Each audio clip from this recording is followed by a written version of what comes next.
one of the things we looked at doing is opening up the ground. Well, first of all, in the spring, that spring, one of the first things I did as I bought some equipment, I bought an in-row cultivator, a Braun in-row cultivator, and instead of spraying herbicides, we opened up the ground underneath there. It was tricky because there's a lot of rocks in Temperance Hill, and I was really concerned that equipment would just be destroyed. But in fact, we set it up well with protection for the shaft so that it has a little round coulter like a wheel, so that if you encountered a rock, it would lift the whole machine up and drop it over the rock so you wouldn't bend the hell out of the equipment. So we were able to use that successfully, and then we, instead of spraying out grass, we started to open up every other row and tried to get the plants to have a little better vine vigor.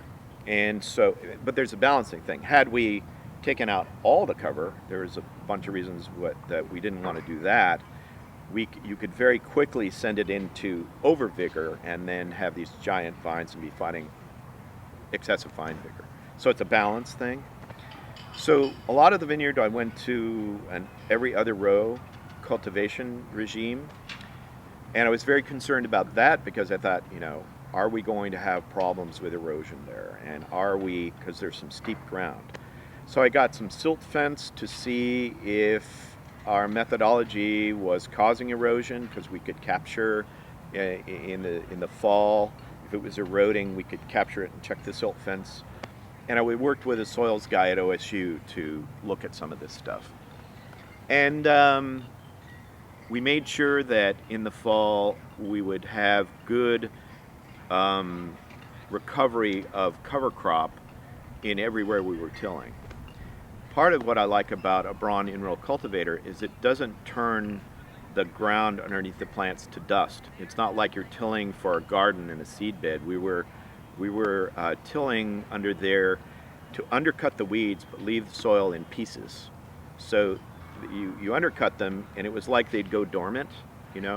Take probably 2 trips. Some places that, or if we're getting rain events that would cause it to reconnect, the roots to reconnect, it would, might require a 3rd trip, cultivation trip.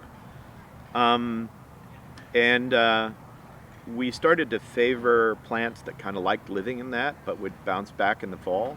So when you look at Temperance in the fall and winter, it's all green, but then we open it up so you'll see dirt every other row.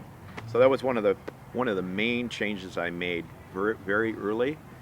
It did it kind of experimentally the first year, and the second year I went for it. And